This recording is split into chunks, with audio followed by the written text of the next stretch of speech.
Donc l'objectif de la journée d'aujourd'hui, en tout cas de la présentation de la matinée,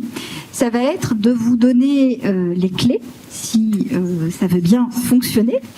Ça fonctionnait tout à l'heure et donc il n'y a pas de raison. De vous donner les clés en fait pour bien connaître la réforme, la comprendre et savoir finalement identifier les bonnes questions à se poser en amont,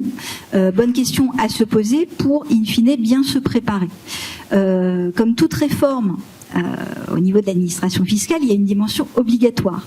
Donc on comprend que quand il y a une obligation, il est assez intéressant peut-être de resituer cette obligation dans son contexte et peut-être aussi de commencer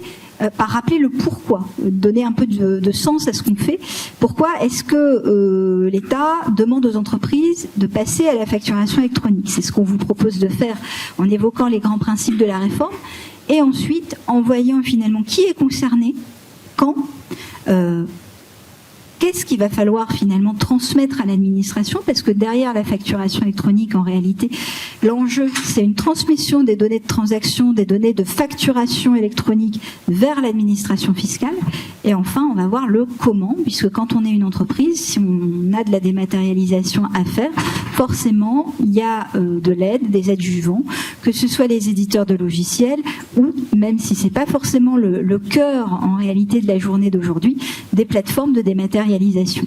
Et puis bien évidemment, on va parler cas d'usage, alors pas forcément avec moi, plutôt avec Emmanuel, effectivement, parce que qui dit en réalité réforme, facturation, en réalité facturation électronique ou facture, on peut mettre énormément de choses derrière, c'est énormément de process, énormément en réalité, au-delà de la réglementation, de pratiques professionnelles, qu'il va falloir finalement détailler et puis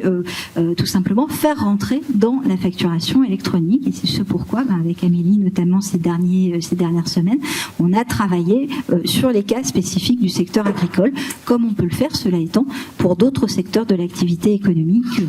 en